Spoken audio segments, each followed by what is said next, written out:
5।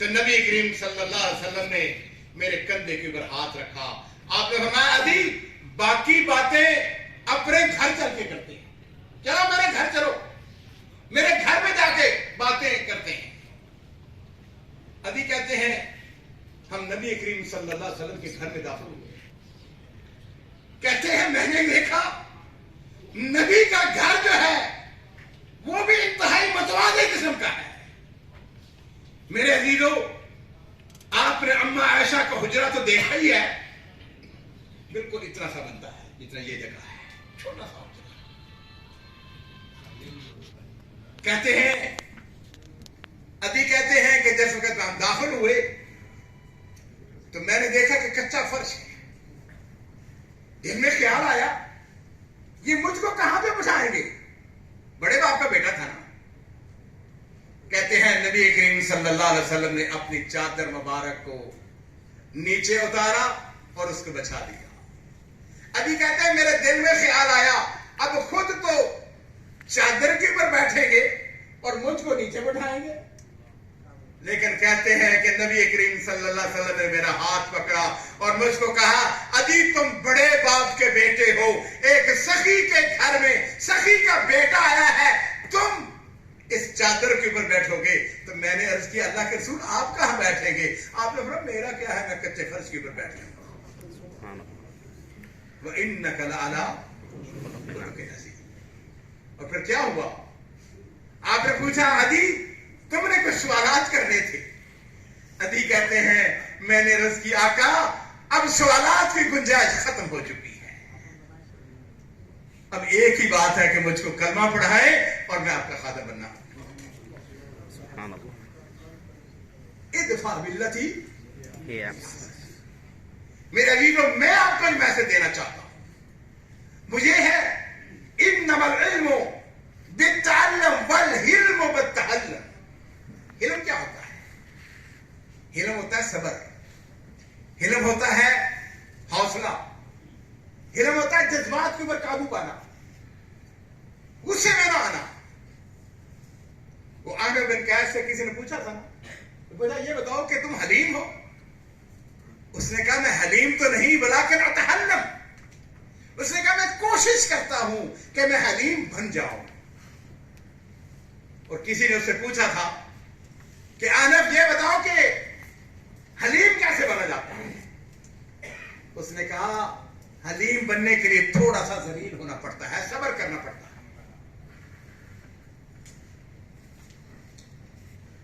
ایک نوجوان گاڑی پہ جا رہا تھا, سامنے سے ایک گاڑی آ رہی تھی, آپس میں وہ ٹکراؤ ہوتے ہوتے بچا.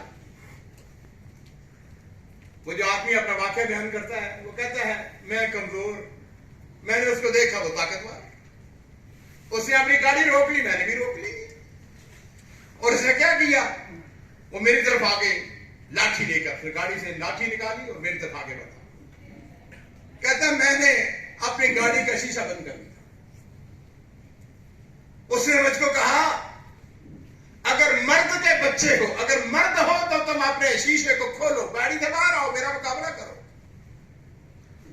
اس نے کہا تمہیں کس نے کہا کہ میں مرد ہوں؟ اس نے جواب کیا دیا؟ کہنے لگا کہ بھائی میں مرد نہیں ہوں,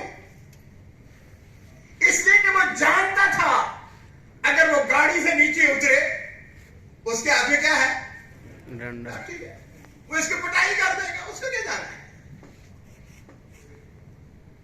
والحلم بالتحلم, بڑا مشکل کام ہے. مجھے اگر کوئی کہے کیوں جی سلیم راجہ صاحب اور تم مرد ہے, میں مرد ہوں, میرا کون ہے مقابلہ کر سکتا. لیکن میرے عزیزوں میں آپ کو حقیقتاً بتاؤں, بعض اوقات آدمی کو انسانیت کا پتہ کب چلتا ہے. چلیے ایک بڑے آدمی کی بات بتاتے ہیں آپ. عمر بن عبدالعزیز رضی اللہ تعالیٰ عنہ, خلیفہ راشد, 5ویں خلیفہ راشد ان کو کہا جاتا ہے. بنی امیہ کے سرخیر, صرف 2.5 سال حکومت کی. مسجد سے گزر رہے تھے, ایک آدمی سویا مسجد میں, نادانستان طور پر امیر المومنین خلیفۃ المسلمین, ان کے پاؤں کی ٹھوکر اس کو لگ جاتی ہے. اس نے آنکھیں کھولی, کہنے لگا انت مجنون. کہنے لگے لا. ان کے ساتھ نوکر تھا, گارڈ تھا. اس نے اس کو کہا تمہیں پتہ نہیں یہ کون ہے؟ یہ خلیفہ ہے, امیر المومنین ہے. کہنے لگے بھائی اس کو کچھ نہ کہو, اس نے مجھ سے ایک سوال کیا تھا کہ کیا تم مجنون ہو, تو میں نے اس کو جواب دیا کہ بھائی میں مجنون نہیں. قرآن ہمیں کیا کہتا ہے؟ قرآن ہمیں کو درس دیتا ہے وَالْكَاظِمِينَ الْغَيْظَ وَالْعَافِينَ عَنِ النَّاسِ وَاللَّهُ يُحِبُّ الْمُحْسِنِينَ. میرے عزیزو, میں آپ سب ہم اپنے اندر تبدیلیاں لائیں, مثبت تبدیلی لائیں. فَبِمَا رَحْمَةٍ مِّنَ اللَّهِ لِنتَ لَهُمْ وَلَوْ كُنْتَ فَظًّا غَلِيظَ الْقَلْبِ لَانفَضُّوا مِنْ حَوْلِكَ. نبی کریم صلی اللہ علیہ وسلم, میرے ماں باپ قربان ہوں, آپ کی بے شمار خوبیوں کے اندر بہت بڑی خوبی یہ تھی کہ آپ انتہائی رحیم تھے, کریم تھے, نرم مزاج تھے. اور اسی لیے نبی علیہ السلام نے جس وقت حضرت معاذ بن جبل رضی اللہ تعالیٰ عنہ کو بھیجا ہے نا, حضرت علی رضی اللہ تعالیٰ عنہ کے ساتھ یمن میں, آپ نے کیا کہا؟ آپ نے فرمایا یسروا ولا تعسروا. یمن والوں کے پاس جا رہے ہو, وہاں پہ آسانی پیدا کرنا, لوگوں کے لیے مشکل پیدا نہیں کرنا ہے. کئی دفعہ ہمارے ہاں بعض کا بندے بڑے سختی کرتے ہیں. میں ان سے کہتا ہوں اللہ کا شکر ادا کرو, کوئی دین کا نام لینے والا ہے, الحمدللہ. اسی لیے ہمارے مدارس ہیں شیخ, ہم نے مدارس تحفیظ قرآن کے اندر سختی کے ساتھ اساتذہ کو منع کیا ہوا ہے کہ کسی استاد نے کسی بچے کو نہیں مارا. شیخ بات آئی ہے تو بات آپ کو سنا دیتا ہوں. میرے والد گرامی رحمہ اللہ فضیلت الشیخ, میرے والد جو تھے وہ مولانا اسماعیل سلفی رحمۃ اللہ علیہ, جو مرکزی جمعیت الحدیث پاکستان کے وہ امیر تھے, امیر, بہت عظیم شخصیت تھے. ابا جی ہمیں واقعہ سناتے ہیں, کہتے ہیں ابا جی, کہتے ہیں سردیوں کا موسم تھا تو مسجد چھوٹی سی تھی, بہت بڑی مسجد نہیں, چوک میں آئی گھر دیکھے کئی دفعہ نمازیں پڑھی ہیں. کہتے ہیں کہ فجر کی اذان ہو جاتی تو ہم چھوٹے چھوٹے تھے, تو لحاظ سردیوں کے موسم میں لحاظ لے کے مسجد کے اندر ہی سوئے ہوتے تھے, اور اسی جگہ لوگوں نے نماز پڑھنی ہوتی تھی.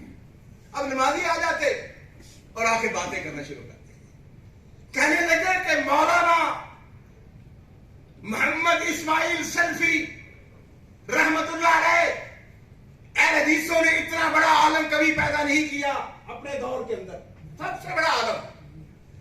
وہ کہتے ہیں وہ ہمارے, جب ہم مولانا کا آواز سنتے نا, کہتے ہیں ہم بستر وہی چھوڑ کے بھاگ جاتے وضو کرنے کے لیے, اور مولانا رحمہ اللہ کیا کرتے ہیں, ہمارے بستر اٹھا اٹھا کے ایک سائڈ پر رکھتے. وَإِنَّكَ لَعَلَىٰ خُلُقٍ عَظِيمٍ. عزیزو, جو محبت کے اندر ہے, جو پیار کے اندر ہے. ایک نوجوان نے علم حاصل کیا, جب اس نے علم حاصل کیا تو استاد نے اس کو نصیحت کی, اس نے کہا تم نے علم حاصل کر لیا ہے, اب تم نے اخلاق بھی ضرور سیکھنا ہے. میرے عزیزوں, میرے بچوں, میرے بھائیوں, اخلاق سب سے بڑی قوت ہے. یقین جانو میرے پاس درجنوں ایسے واقعات ہیں جس کے اندر یہ ہے کہ اخلاق جو ہے اس سے بڑی کوئی قوت نہیں ہے. اپنے اندر صبر, تحمل, بردباری, حوصلہ, اس چیز کو پیدا کیجیے. میں نے شاید یہاں پہ ذکر کیا تھا, میں نے اخلاق کی جو سب سے اعلیٰ تعریف پڑھی ہے میں نے, وہ یہ ہے کہ میں اپنے گھر سے باہر نکلوں, مجھے جو بھی مسلمان نظر آئے میں اس کو اپنے سے بہتر سمجھوں. یہ ہے سب سے اعلیٰ اخلاقی تعریف. دوہرا دوں بات کو, گھر سے نکلو, کسی بھی مسلمان کو دیکھو تو یہ سمجھو کہ یہ مجھ سے بہتر ہے. اور اگر میں یہ سمجھوں جی میں بڑا آدمی ہوں, میں بڑا امیر آدمی ہوں, میں بڑا پڑھا لکھا ہوں, میرا منصب ہے, میرا بڑا مقام ہے, نہیں میرے عزیز, علم کی کیا بات کرتے؟ وما اوتیتم من العلم الا